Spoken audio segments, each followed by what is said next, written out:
Today we're going to review the Taprite model C77006. This model here does not have the optional gauges on top. This uses the Schrader valve instead. But as far as everything else, it's similar to the one with gauges.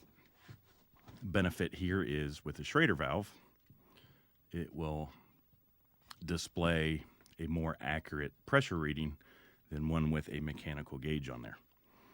Okay. So the gauge we do have on here is measuring the pressure in our CO2 tank, whether it's a bulk CO2 tank or a high pressure. It has the option to hook up to both here.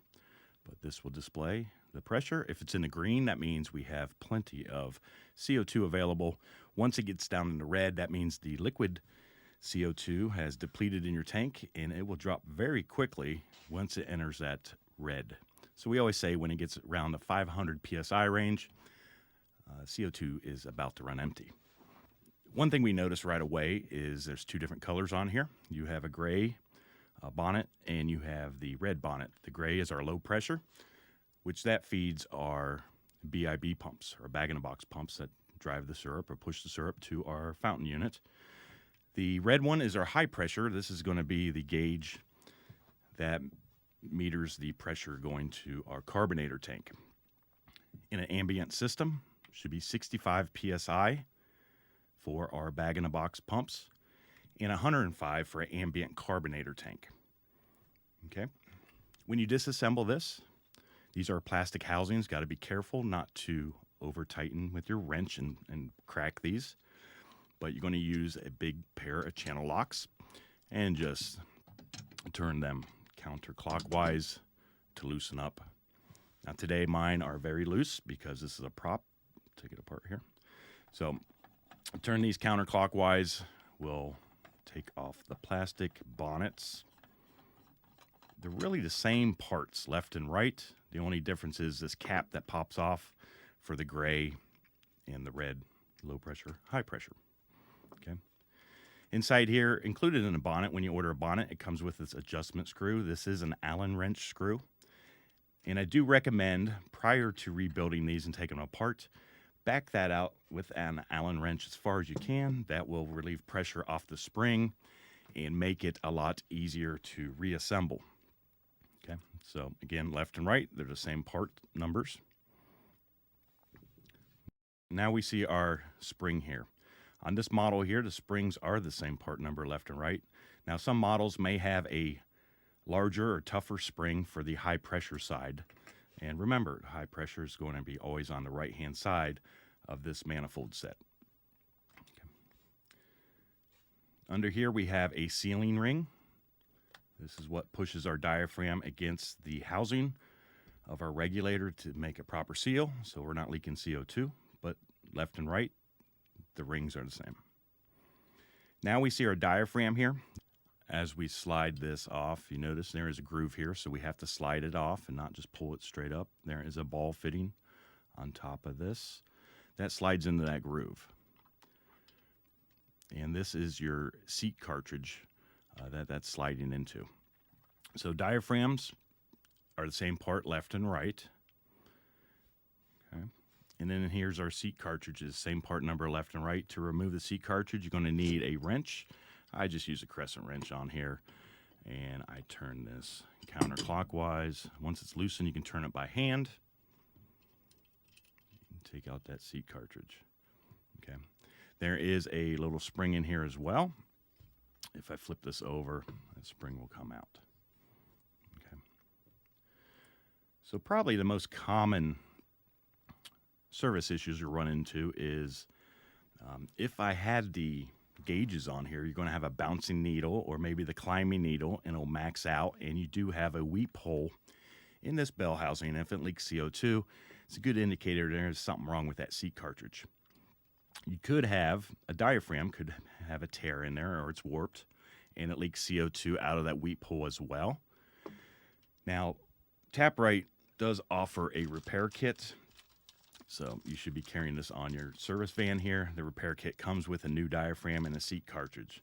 So I always say, whether you have the bouncing needle or the climbing needle with CO2s coming out of that weep hole, replace both parts that are in that kit, and that should solve your problems. Okay. All right, left and right are the same, so pretty simple process here. To reassemble, I'm just going to turn that clockwise. Then take a wrench and tighten it down. Do not over tighten. Brass can be a soft metal, and you can strip the threads on that seat cartridge. Then we're going to reinstall the diaphragm. Remember, it's key to slide that in there, and there's a groove that seat cartridge fits in. So always slide it in there, give it a little pull, and you can see that it is in that groove. We then put our sealing ring on here, our springs. Now this could be the most trickiest part, this adjustment screw, getting in this bell housing. Now there are 4 little tabs in here, or slots, and you can see they're keyed on here as well. You have to make sure those are lined up. If you do not line that up when you secure the bell housing to the brass regulator here, you want to make sure you're utilizing all the threads on here. You may think it's on there, you only catch one thread, and what could happen down the road is this could pop off and it will scare you to death with all that CO2 pressure popping out of there. Okay, so it can be a challenge. My little trick is I take this spring, I push up on that adjustment screw so it doesn't fall out, then I secure the bell housing on there. And I can see I have numerous threads here. I'm turning this several times. So if you put this together the incorrect way, you're going to see that it's hard to get on those threads. And if you only catch one thread, again, that's going to lead to issues down the road where this bell housing, or bonnet, I like to call bell housing, will fly across the room. So we are going to put that adjustment screw in place in there. I'll take my spring again just to secure it in there. And we put it right back on the brass housing.